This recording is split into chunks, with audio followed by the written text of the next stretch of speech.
নমস্কার, কেমন আছেন সবাই? আশা করছি সবাই ভালো আছেন। আমরাও ভালো আছি। আবার একটি নতুন ব্লগ নিয়ে চলে এলাম আপনাদের সাথে।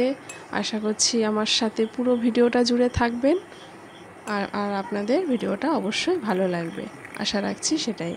তাহলে চলুন, পুরো ভিডিওতে কি কি কাজকর্ম করছি সব কাজকর্ম আপনাদের সাথে শেয়ার করছি, দেখতে থাকুন। চলুন, আজকে একটা টপিক নিয়ে আলোচনা করব, সেটা তো বুঝতেই পেরেছেন থাম্বনেল দেখে বা টাইটেল দেখে। তো আমাদের জীবনে আমরা সবাই শান্তিতে থাকতে চাই, কে না শান্তি চায়, আর তার সাথে স্বস্তিটাও অবশ্যই প্রয়োজন।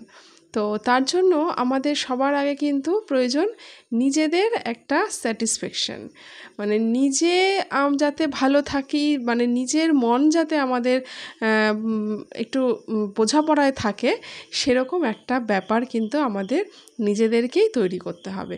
সেইটা কিন্তু বড় একটা জিনিস। সংসারে কিন্তু আমাদের মেয়েদের চাহিদাই বেশি থাকে, মেয়েদের আমাদের চাহিদাই কিন্তু বেশি হয়। তো পুরুষদের বা ছেলেদের চাহিদা যে হয় না তা নয়, কিন্তু মেয়েদের চাহিদাই বেশি থাকে। এমন সংসারও এমনও হয় যে হাজব্যান্ড তার ওয়াইফের ইচ্ছে পূরণ করতে করতে সে কাহিল হয়ে পড়ছে বা খুবই অসুবিধায় পড়তে হচ্ছে, কিন্তু তা সত্ত্বেও হয়তো কিছু কিছু মেয়েরা আছে, তাদের কিছুতেই তাদের চাহিদা মেটানো যায় না।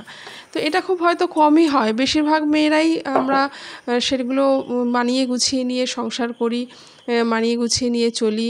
হ্যাঁ, তবেই সংসারটা সুন্দর হয়ে ওঠে। এত অভাবের মধ্যে থাকলেও তা সত্ত্বেও কিন্তু সেটাকে আমরা ঠিক ওভারকাম করে, সেটাকে গুছিয়ে অ্যাডজাস্ট করে ঠিক আমরা চলি। সবার চাহিদা তো সমান নয়, তো সবার ইচ্ছে অনিচ্ছেও সমান নয়, তাই আর সন্তুষ্টিও তাই সবার জন্য সমান নয়।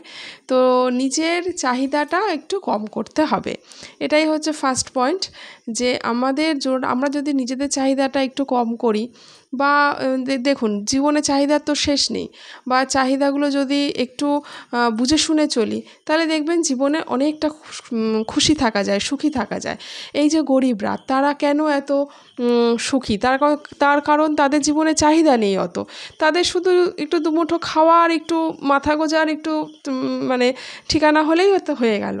তো সেই জন্যই জীবনে যদি আমরা চাহিদাটা কম করি, হয়তো এটা মানা খুব টাফ, তবে যদি আমরা এটা একটু অভ্যাস করি, আস্তে আস্তে যদি সেটা মেনটেন করি, তাহলে দেখবেন জীবনে অনেকটা সুখে থাকা যায়। আর এদিকে তো আমার সকালে রান্নাবান্না হয়ে গেছে, আর আমি সব ডাস্টিং ক্লিনিং করে নিচ্ছি, আর তার সাথে সাথে আপনাদের সাথে আলোচনাও করছি। সেকেন্ড পয়েন্ট যেটা বলবো, যে হারতে শিখুন। হেরেও কিন্তু জেতা যায়। সব সময় কি আমরা ভাববো যে এটা আমাকে জিততেই হবে, এটা আমাকে না জিতলে আমার চলবে না। বিশেষ করে হাজব্যান্ড ওয়াইফের মধ্যে যখন ঝামেলা ঝাঁটি হয়, তখন কিন্তু আমরা মেয়েরা সব সময় চাই যে না, আমাকে জিততেই হবে। কিন্তু আমি বলবো যে মেয়েদেরই একটু যদি আমরা মানে স্যাক্রিফাইস করে নিই, একটু যদি আমরা দমে যাই, তাহলে কিন্তু ব্যাপারটা কিন্তু মানে হেরেও তখন জেতা যায়। সেটা কিন্তু অপরপক্ষ ঠিক সেটা ফিল করবে, দেখবেন সেও সেটা শিখে গেছে, আস্তে আস্তে সেও সেটা করছে। এটা ধর্ম, এটা হবেই, মানুষ মানুষকে দেখে তো শেখে, আর হাজব্যান্ড ওয়াইফের মধ্যে তো একটা বন্ধন টান থাকেই, এটা কিন্তু হবে। তাই এটা মেনে দেখবেন, এটা আমি কার্যকারী পেয়েছি, তাই ভালোর জন্য বললাম। পরের পয়েন্টে আসি, নিজেকে কখনো না অন্যের সঙ্গে তুলনা করতে নেই, যে ওর আছে আমার কেন নেই, বা ওর ওটা হচ্ছে আমারও হতেই হবে। এমন তুলনা না করলে কিন্তু নিজেরই ভালো থাকা যাবে। যার যেটা আছে তাতেই সুখে থাকতে হয়। ভগবান তো সবাইকে সমান দেয় না, ভগবান তো আমার থেকেও অনেকে খারাপ দিয়েছে। তো আমি যদি তার সঙ্গে তুলনা করি, তাহলে তো সেখানে আমি অনেক ভালো আছি, অনেক সুখে আছি। তো নিজের যেটা আছে সেটা নিয়ে যদি আমরা ভালো থাকি, সুখে থাকি, অন্যের সঙ্গে যদি আমরা তুলনাটা না করি, তাহলে কিন্তু দেখবেন অনেকটা ভালো থাকবেন। মানে হিংসা না করা, না কম্পেয়ার করা, এগুলো এক ধরনের তো হিংসে করাই। তো সেই থেকে বিরত থাকলে অনেকটা জীবনে খুশি থাকা যায়। আর এইদিকে দেখুন, আপনাদের সাথে গল্প করতে করতে আমার ঘরটা মোছা হয়ে গেল। সব ঘরগুলো মোছা দেখাই না, তাহলে ভিডিওটা না অনেকটা বড় হয়ে যাবে। আর এদিকে কিছু গাছ আমরা রেখেছি, গাছগুলো লাগাবো বলে, তো সেইগুলো আপনাদের সাথে শেয়ার করছি। নেক্সট পয়েন্টে আসি, হাতের কাজ কিছু শেখা কিন্তু খুব ভালো। কিছু হাতের কাজ যদি আমরা শিখি তাহলে কিন্তু আমাদের অনেকটা টাইম ওখানে আমরা কাটাতে পারবো, প্লাস কিছু শিখতে পারবো। শেখার জন্য বাইরে যাওয়ার কোনো প্রয়োজন নেই। এখন তো ইউটিউব দেখে অনেক কিছু শেখা যায়। সব কটা গাছ আনতে পারলে না, তার একটা আমাকে নিয়ে আসতে হবে। তুমি ওটা নিয়ে যাও তাহলে, আমি যাচ্ছি নিয়ে।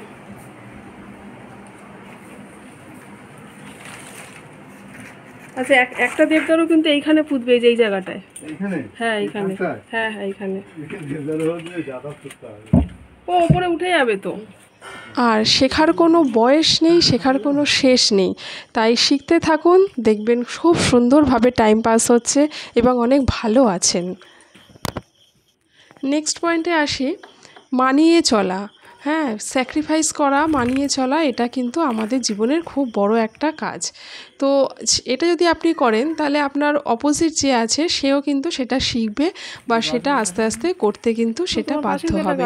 এটা কিন্তু প্রকৃতির নিয়ম। আর এদিকে দেখুন, এই যে আমরা নিচে চলে এসেছি, এবারে এসে গাছগুলো সব পুঁতে দিচ্ছি। এখন বর্ষার সময় তো, আর আমরা তো গাছ ভীষণ পছন্দ করি, আগেও বলেছি। তো সেই গাছ, তাই একের পর এক ফুল গাছ, বিভিন্ন রকমের গাছ। আর এখানে মাটি ফেলা হয়েছে দেখুন আমাদের এই বাড়ির এই সাইডটাতে। তো মাটি ফেলে এখন জায়গাটা কত পরিষ্কার পরিচ্ছন্ন, বেশ সুন্দর লাগছে এখন, তাই না? আর পরের পয়েন্টে বলি, অভিযোগ করা কিন্তু বন্ধ করুন। কারণ অভিযোগ করলে কিন্তু জিনিসটা, ব্যাপারটা কিন্তু আরোই ঘেটে যাবে, ব্যাপারটা কিন্তু আরোই ক্রিটিক্যাল হয়ে যাবে। তাই যতটা পারবেন ব্যাপারটাকে মানিয়ে নিতে চলুন। কি পেলাম না এটা না ভেবে যেটা আছে সেটা নিয়েই আমাদের সন্তুষ্ট থাকা ভালো।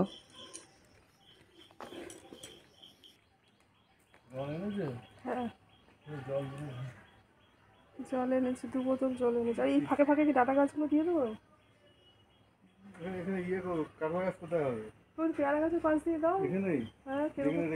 আর লাস্ট পয়েন্টটা বলবো যে নিজের ভুল থেকে কিছু শিখুন।